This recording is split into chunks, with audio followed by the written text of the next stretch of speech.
Good morning, everyone. This is our second unit, production lathes. ఈ unit నుంచి మనకి ఒక ఎస్ఏ కవర్ అవుతుంది, ఒక షార్ట్ కవర్ అవుతుంది. సో టోటల్ మనకి ఎన్ని మార్క్స్ వస్తున్నాయంటే అరౌండ్ 13 మార్క్స్ వరకు ఈ సెకండ్ యూనిట్ నుంచే కవర్ అవుతున్నాయి. So what is mean by production lathe? Production lathe అనేది ఏంటంటే it is the advancement of engine lathe. Normal engine lathe అంటే ఏంటి, దాని వర్కింగ్, కన్స్ట్రక్షన్ అంతా మీరు ఫస్ట్ యూనిట్లో చూస్తారు. సో దాని నుంచి వచ్చిన advanced version of the lathe machines ఏంటి అంటే production lathe. So what is mean by production? So production అంటే ఎక్కువ పార్ట్స్ని కనుక ప్రొడ్యూస్ చేస్తే దాన్ని ఏమనొచ్చు, మనం ప్రొడక్షన్ అనొచ్చు. సో అంటే నార్మల్ లేత్స్లో మనం ప్రొడ్యూస్ చేసే పార్ట్స్ ఫర్ సపోజ్ పర్ అవర్కి మనం ఎన్ని చేస్తున్నాం, ఒక 10 పార్ట్స్ మాత్రమే ప్రొడ్యూస్ చేస్తున్నాం అనుకోండి. But by using production lathe అదే 1 అవర్లో మనం ఏంటంటే అరౌండ్ 100 పార్ట్స్ ప్రొడ్యూస్ చేయాలి. సో ఇది రెండింటికి డిఫరెన్స్ అనమాట. సో మోర్ ప్రొడక్టివిటీ కావాలి అంటే so will go for production lathes. So normal engine లేత్కి వచ్చేటప్పటికి ఏంటంటే మనకి లెఫ్ట్ సైడ్ ఉండేది లైవ్ సెంటర్, రైట్ సైడ్ ఉన్నదాన్ని ఏమంటున్నాం, డెడ్ సెంటర్ అంటున్నాం. But in this case of production lathe so as usual మనకంటే లైవ్ సెంటర్ని మౌంట్ చేయడానికి ఇక్కడ హెడ్ స్టాక్ ఉంటుంది. So this is nothing but let us consider this is a square turret so which is mounted on lathe carriage. So carriage మీద ఉన్నట్టుగానే turret ఉంటుంది. Turret లోపల single point cutting టూల్స్ని mount చేస్తున్నాం. So ఇది ఏంటంటే square turret కాబట్టి ఎన్ని number of tools mount చేయొచ్చు అంటే maximum 4 number of tools mount చేయొచ్చు. So this is live centre. So live సెంటర్ని ప్లేస్ చేయడానికి మనకి ఇక్కడ హెడ్ స్టాక్ అసెంబ్లీ అనేది ఉంటుంది. రైట్ సైడ్కి వచ్చేటప్పటికి ఏంటంటే ప్రొడక్షన్ లేత్స్లో there is no tail stock. So ఇక్కడ ఏంటంటే మనం టైల్ స్టాక్ అనేది ఉండదు. So it is completely removed and replaced by a hexagonal turret. So ఇక్కడ ఏముంటుందంటే మనకి హెక్సాగనల్ టర్రెట్ అనేది ఉంటుంది. So what is mean by turret? Turret is nothing but a tool post. The device used to holding cutting tools are called as tool holding devices. So tool holding డివైజెస్ని మనం ఏమంటున్నాం, సింపుల్గా turret అంటున్నాం. ఒకవేళ 4 tools ఉంటే దాన్ని ఏమనొచ్చు, square turret అంట. సో ఇక్కడ ఏంటంటే ప్రొడక్షన్ లేత్స్లో టైల్ స్టాక్ని రీప్లేస్ చేసి ఆ ప్లేస్లో ఏం పెడుతున్నామంటే we are using any turret which may be hexagonal or octagonal or heptagonal. So మనకి ఎన్ని నెంబర్ ఆఫ్ టూల్స్ రిక్వైర్మెంట్ ఉందో దాన్ని బట్టి అటువంటి టర్రెట్ని సెలెక్ట్ చేసుకుంటున్నాం. So in this case so ఇక్కడ నేను ఇలా ఒక కటింగ్ టూల్ని ప్లేస్ చేశాను. సో ఇక్కడికి వచ్చేటప్పటికి ఇటువైపు ఇంకొక టూల్ ఉంది.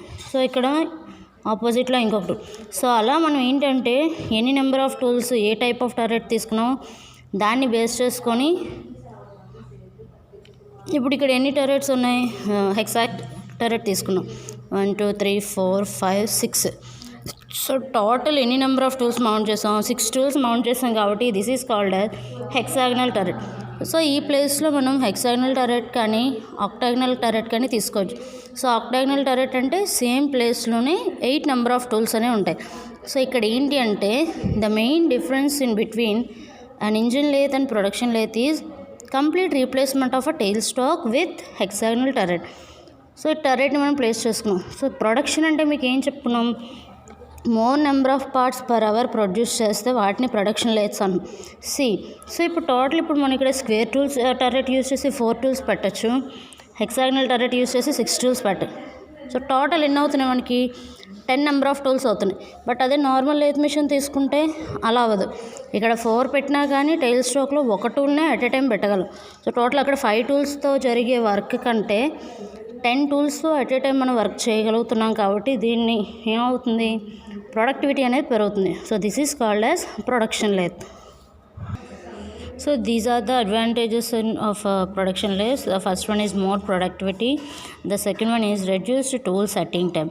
అంటే ఏంటంటే జనరల్గా ఇంజిన్ లేత్లో మనం ప్రతిసారి కటింగ్ టూల్స్ ఏం చేయాలి అంటే first suppose drilling operation complete అయిన తర్వాత బోరింగ్ చేయాలంటే ఏం చేస్తున్నాం, మెషిన్ ఆఫ్ చేసి టైల్ స్టాక్లో ఉన్న ఈ ఏదైతే డ్రిల్ షాక్ ఉందో దాంట్లో ఉన్న డ్రిల్ బిట్ని రిమూవ్ చేసి మళ్ళీ మనం బోరింగ్ బార్ ఇన్సర్ట్ చేస్తున్నాం. సో బోరింగ్ అయిపోయి ట్యాపింగ్ చేయాలంటే మళ్ళీ అది రిమూవ్ చేసి ట్యాపింగ్ సెట్ని ఇన్సర్ట్ చేస్తున్నాం. సో అలా ఏమవుతుంది, కటింగ్ టూల్ని సెట్ చేసుకోవడానికి మనకి చాలా టైం పడుతుంది. సో కటింగ్ టూల్ సెట్ చేసుకోవడం టైం వలన టోటల్ ఆపరేషన్ టైమే ఇంక్రీజ్ అవుతుంది. సో అలా కాకుండా ఇలా మనం హెక్సాగనల్ టర్రెట్ పెట్టుకుంటే సో ఇక్కడ నేను డ్రిల్ బిట్, ఇక్కడ బోరింగ్ బార్, ఇక్కడ రీమర్ ఇలా సెట్ చేసుకున్నాం అనుకోండి. సో దీనివల్ల ఏమవుతుంది, టూల్ సెట్టింగ్ టైం అనేది ఇనీషియల్గా టైం టేకన్ అయినా కానీ ఆపరేషన్ వన్స్ స్టార్ట్ అయితే సైకిల్ ఆఫ్ ఆపరేషన్స్ కంప్లీట్ అయ్యేంతసేపు ఇక్కడ ఒక వీల్ ఇస్తాడు మనకి. సో ఆ వీల్ ద్వారా రొటేట్ చేసుకుంటే మనకి ఏ టూల్ కావాలంటే ఆ టూల్ని వర్క్ పీస్కి స్ట్రైట్గా సేమ్ యాక్సెస్లో మనం కోయిన్సైడేటెడ్ చేసుకున్నాం అనుకోండి, సో సేమ్ ఆపరేషన్ అనేది కంప్లీట్ చేయగలుగుతాం. సో దీనివల్ల అడ్వాంటేజ్ ఏంటంటే reduced tool setting time and reduce the total operation time. So ఈ ప్రొడక్షన్ లేత్స్కి వచ్చేటప్పటికి ఎగ్జాంపుల్స్ ఏంటంటే అంటే one is turret lathe, second one is automatic lathe and the third one is semi automatic lathe. So ఈ చాప్టర్లో మనం ఏం నేర్చుకోవాలంటే so what is mean by turret lathe, turret lathe అంటే ఏంటి, దాంట్లో ఎన్నెన్నో టైప్స్ ఉన్నాయా, so types of turret lathes, so వాటి యొక్క construction diagram. Similarly automatic lathes and semi automatic lathes, ఈ రెండింటికి మెయిన్ డిఫరెన్స్ ఏంటి, ప్లస్ వీటి యొక్క కన్స్ట్రక్షన్ ఎలా ఉంటుంది అన్నది మనం ఈ చాప్టర్లో నేర్చుకోబోతున్నాం. So the first type of lathe is turret lathe. So turret లేత్స్లోకి వచ్చేటప్పటికి ఏంటంటే మనకి మెయిన్లీ 2 టైప్స్ ఉంటాయి. One is horizontal turret lathe, the second one is vertical turret lathe. Okay, so these 2 are the main types in turret lathe. Again in horizontal turret lathe we'll have 2 more classification. One is chucking type lathes, the second one is bar type machines. Okay, so chucking machines and bar type machines. In case of chucking machine, so chucking machines అంటే ఏంటి అంటే it is used for any irregular shapes such as forgings or castings. So forgings, castings ఇలాంటి irregular shapes ఉండే పెద్ద పెద్ద castings కానీ, so ఇలాంటి వాటిని మనం మౌంట్ చేయడానికి compulsory will have chuck. So irregular shapes mount చేసి వాటికి కనుక మోర్ ప్రొడ్యూస్ చేయగలిగితే సో ఆ మెషిన్స్ని ఏమంటాం మనం, చకింగ్ మెషిన్స్ అంటాం. So these are the applications of chucking machines. Coming to bar type machines, bar is nothing but a lengthy work piece. So అంటే లెంగ్తీ బార్స్ అలాంటివి ఏమైనా ఉంటాయి, సో వాటి మీద వర్క్ చేయాలి అన్నప్పుడు మనం ప్రిఫర్ చేయాల్సింది ఏంటి, బార్ టైప్ మెషిన్స్ని ప్రిఫర్ చేస్తున్నాం. సో హారిజాంటల్ సింప్లీ టర్రెట్ లైట్స్లో హారిజాంటల్ టర్రెట్ లైట్ ఒకటి, వర్టికల్ టర్రెట్ లైట్ ఒకటి. హారిజాంటల్ టర్రెట్లో మళ్ళీ మనకి ఎన్ని టైప్స్ ఉన్నాయి, chucking machines and bar type machines. So chucking machines అంటున్నాం కాబట్టి ఏంటంటే సో చక్స్ పైన మౌంట్ చేయగలగాలి and which is those are irregular shape parts which are castings and forgings. So అంటే మనం చక్స్ మీద లేదా ఏమైనా సింప్లీ స్పెషల్ హోల్డింగ్ ఫిక్చర్స్ని పెట్టి ఈజీగా మౌంట్ చేయగలగాలి. బార్ టైప్ మెషిన్స్కి వచ్చేటప్పటికి లెంగ్తీ బార్స్ని ఇలాంటి వాటికి మనం ఏంటి బార్ టైప్ మెషిన్స్ని ప్రిఫర్ చేస్తున్నాం. ఓకే, దెన్ ఈ chucking and bar type machines నుంచి and again will have 2 more classifications and one is ram type lathe machines. One is ram type lathe machines and the second one is saddle type lathe machine. So these 2 are the 2 types in chucking and bar machines. So chucking మెషిన్లో కూడా ram type ఉంటుంది, బార్లోని ram type ఉంటుంది. So చకింగ్లో again second one ఏంటి saddle type. So బార్లో కూడా మనం ఏంటంటే సాడిల్ టైప్ని కన్సిడర్ చేస్తాం. అండ్ వీటికి మనకి ఇంకొక నేమ్ ఉంది, ram type is also called as capstan lathe, saddle type is also called as turret lathe. Okay, so this is the main classification in production lathes. Okay, నా move to capstan lathe. Capstan lathe principle డయాగ్రామ్కి వచ్చేటప్పటికి ఏంటంటే మనకి జనరల్గా lathe మెషిన్కి ఉన్న lengthy bed పైన so మనం ఏం చేయాలి, సో మీకు ఆల్రెడీ ప్రిన్సిపల్ డయాగ్రామ్లో చెప్పాను. సో యాజ్ యూజువల్ మనకి ఉన్న లైవ్ సెంటర్ కామన్, అంటే హెడ్ స్టాక్ పార్ట్ కామన్, ఇక్కడ ఉండే క్యారేజ్ కామన్. ఇక్కడికి వచ్చేటప్పటికి ఏంటి టర్రెట్ మౌంట్ చేస్తున్నాం. సో ఈ టర్రెట్ ప్లేస్ చేయలేదు, సో టర్రెట్ని కూడా మనం ఏంటంటే రొటేట్ చేసుకోవచ్చు. సో ఈ టర్రెట్ని ప్లేస్ చేయాలి అంటే దానికోసం స్పెషల్గా సో ఇక్కడ ఏంటి అంటే మనకి టర్రెట్ని మనం మౌంట్ చేయాలి అంటే so as usual bed ways పైన మనకి ఇంజన్ లేత్లో టైల్ స్టాక్ ఉండేది. సో యాజ్ యూజువల్ ఇక్కడ ఉండే ఈ లెంగ్తీ బెడ్ పైనే సో ఎక్స్ట్రాగా మళ్ళీ మనం ఇంకొక శాడిల్, క్రాస్ స్లైడ్, సో దానిపైన ఏంటంటే టర్రెట్ని మౌంట్ చేస్తాం. ఓకే, ఆ డయాగ్రామ్ ఎలా ఉంటుందో చూద్దాం. సో ఇదంతా కూడా మనం బెడ్ వేస్ కింద కన్సిడర్ చేసుకుంటున్నాం. సో ఈ బెడ్ వేస్ పైన మనకు వచ్చే పార్ట్ ఏంటంటే ఇక్కడ శాడిల్ ఉంటుంది. సో శాడిల్ పైన ఒక స్లైడ్ ఉంటుంది, బట్ ఇక్కడ ఉన్న స్లైడ్ని ఏమంటామంటే క్రాస్ స్లైడ్ అను, హెక్సాగనల్ స్లైడ్ లేదా అడ్జస్టబుల్ స్లైడ్ అని కూడా అంటాం. సో అంటే ఇది బెడ్ వేస్, శాడిల్ పైన slide, it may be auxiliary slide. Okay, bed ways, saddle, auxiliary slide పైన ఏం పెట్టాలంటే మనం టర్రెట్ని ప్లేస్ చేస్తాం. Okay, so this is called as lathe machine bed. So పైన ఉన్న వాటిని ఏమంటున్నాం అంటే మనం బెడ్ వేస్ అంటున్నాం. Bed ways, this is the hand wheel. So వీల్ని ఏమంటాం అంటే మనం హ్యాండ్ వీల్ అంటున్నాం. సో ఈ పార్ట్ ఏదైతే ఉందో ఈ స్క్వేర్ పార్ట్ ఉంది కదా, దాన్ని అంతటినీ కలిపి ఏమంటాం అంటే మనం శాడిల్ అంటున్నాం. Okay. So this is saddle పైన మనకి జనరల్గా ఏంటి నార్మల్ క్యారేజ్కి వచ్చేటప్పటికి క్రాస్ స్లైడ్ ఉంటుంది. బట్ ఇక్కడున్న క్రాస్ స్లైడ్ని మనం ఏమంటామంటే క్రాస్ స్లైడ్ అనకుండా ఆక్సిలరీ స్లైడ్ అంటాం. So this is called as auxiliary slide or simply called as ram అని అనొచ్చు, లేదా ఆక్సిలరీ స్లైడ్ అని. అంటే శాడిల్ మీద ఎవరు ఉంటారు? ర్యామ్ ఉంటారు. సో ఇక్కడున్న వీటిని ఏమంటాం అంటే మనం ఫీడ్ స్టాప్ రాడ్స్ అంటాం. These 3 rods are called as feed stop rods.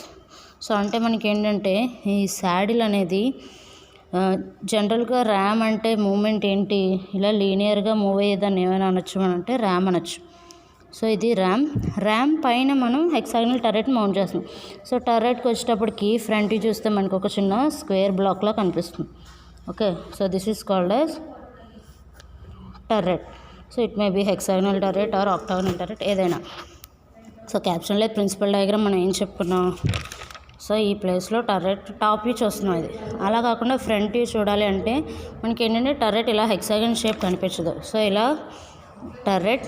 So turret ఇప్పుడు ఏమవ్వాలి మనకి, ఇప్పుడు వర్క్ పీస్ని నేను ఇక్కడ నుంచి ఇక్కడ వరకు మాత్రం మౌంట్ చేశాను. సో ఈ కేసులో నేను ఈ టూల్ యూజ్ చేయాలి అన్నప్పుడు టైల్ స్టాక్ ఎలాగైతే లీనియర్గా మూవ్ అవుతుందో by using hand wheel rotate చేస్తే మనకి టైల్ స్టాక్లో ఉన్న కటింగ్ టూల్ అనేది లీనియర్గా మూవ్ అవుతుంది. సో ఇప్పుడు నాకు ఈ టూల్ అనేది ఇలా ఫ్రంట్గా రావాలి. సో అలా లీనియర్గా మూవ్ అవ్వాలి అంటే దానికి ఇచ్చేసిన ఫీడింగ్కి కావాల్సిన మెకానిజం ఇలా ఉంటుంది. బెడ్ వేస్ పైన ఎవరు ఉన్నారు? శాడిల్ ఉన్నారు. సో శాడిల్ అనేది క్యాప్స్టన్ లేత్లో బెడ్ వేస్ పైన ఫిక్స్డ్ శాడిల్. ఓకే. సో ఇది మెయిన్ డిఫరెన్స్ క్యాప్స్టన్కి టర్రెట్ లేత్కి. క్యాప్స్టన్ లేత్లోనే ఇలాగే ఉంటుంది, సేమ్ టర్రెట్ లేత్లోనే ఇలాగే ఉంటుంది. కాకపోతే ఏంటంటే క్యాప్స్టన్ లేత్లో దిస్ ఈజ్ ఫిక్స్డ్ శాడిల్. ఆ శాడిల్ పైన ఉన్న ఆక్సిలరీ స్లైడ్ మాత్రం లీనియర్గా మూవ్ అవుతుంది. దానిపైన ఎవరున్నారు? టర్రెట్. సో ఇప్పుడు నేను ఈ టర్రెట్ని కనుక లీనియర్గా మూవ్ చేయాలి అంటే వీల్ ఎప్పుడైతే నేను పట్టుకొని రొటేట్ చేశానో, సో హ్యాండ్ వీల్ రొటేట్ చేస్తే ఆక్సిలరీ స్లైడ్ లీనియర్గా మూవ్ అవుతుంది. ఒక డైరెక్షన్లో మూవ్ చేసినప్పుడు ఇలా వెళ్తుంది, ఇంకొక డైరెక్షన్లో బ్యాక్కి. So front and back movement చేయడానికి ఎంతవరకు లిమిట్ ఉంది? ఫీడ్ స్టాప్ రాడ్స్ ఎండ్ వరకు వచ్చే వరకు మాత్రమే లిమిట్ ఉంది. బట్ టర్రెట్ లేత్కి వచ్చేటప్పటికి అలా లిమిట్ అనేది ఉండదు. ఓకే. సో ఆ డయాగ్రామ్ నేర్చుకున్నప్పుడు అక్కడ అదేంటో చెప్తాను. So this is the principal diagram of a capstan lathe. So turret lathe principal diagram ఆ స్లైడ్ అరేంజ్మెంట్కి వచ్చేటప్పటికి ఏంటంటే, so as usual this is bed. So ఇవేంటి? Bed ways. సో ఇక్కడ మనకి ఇందాక ఉన్నట్టుగానే this is hand wheel. So దీనికి డిఫరెన్స్ ఏంటి అంటే ఇక్కడ బాటమ్ మోస్ట్ పార్ట్ని ఏమంటున్నాం మనం? శాడిల్ అంటున్నాం. శాడిల్ పైన ఆక్సిలరీ స్లైడ్, దాని మీద టర్రెట్ ఉంది. బట్ ఇక్కడికి వచ్చేటప్పటికి ఏంటంటే మనకు only one part will be saddle. So ఇక్కడ ఏంటంటే ఆక్సిలరీ స్లైడ్ ఆర్ ర్యామ్ అనేది ఉండదు. సో ఈ శాడిల్ని డైరెక్ట్గా మనం బెడ్ వేస్ పైన ఫిక్స్ చేస్తాం. ఫిక్స్ చేసిన తర్వాత వేస్ పైన ఈ శాడిల్ అనేది లీనియర్గా మూవ్ అవుతుంది. బట్ ఇక్కడికి వచ్చేటప్పుడు అలా కాదు. ఇక్కడ ఏంటంటే మనం శాడిల్ని బెడ్ వేస్ పైన మౌంట్ చేసిన తర్వాత ఫిక్స్ చేసేస్తాం. అంటే there is no movement for saddle మీద ఉన్న ఆక్సిలరీ స్లైడ్ మాత్రమే మూవ్ అవుతుంది. సో అంటే అందువల్ల మనకి ఏంటంటే ఓన్లీ ఇక్కడి నుంచి ఇక్కడ వరకు మాత్రమే లీనియర్ మూమెంట్ చేయగలదు. అంతకుమించి ఇంక మనకి కటింగ్ టూల్ని మనం ఫార్వర్డ్ మూవ్ చేయలేం. బట్ ఇక్కడ అలా కాదు. సో ఇక్కడ ఎటువంటి లిమిట్ లేకుండా ఆక్సిలరీ స్లైడ్ని రిమూవ్ చేసేసి శాడిల్ని బెడ్ వేస్ పైన పెట్టాం కదా. సో ఇలా ఫిక్స్ చేయడం వలన బెడ్ ఎంత లెంగ్త్ అయితే ఉందో అంత లెంగ్త్ వరకు మనం వీల్ రొటేట్ చేస్తూ ఉంటే శాడిల్ లీనియర్గా మూవ్ అవుతుంది. సో దీనికి డిఫరెన్స్ అదే. బార్ వర్క్ పీసెస్ ఎంత లెంగ్త్ ఉన్నా కూడా మనం వర్క్ అనేది చేసుకోగలం. So this is called as our turret. It may be hexagonal or octagonal turret. So this is the main different slide arrangement of capstan lathe and as well as turret lathe. Okay, so in our next session we'll see how the working and construction of these two lathes, ఈ capstan lathe turret lathe యొక్క construction diagram ఎలా ఉంటుందో, అంటే entire machine parts అన్ని, bed అంటే ఏంటి, head stock ఎలా ఉంటుంది, సో అన్నీ కూడా నెక్స్ట్ క్లాస్లో ఎక్స్ప్లెయిన్ చేసుకుందాం. Okay, thank you.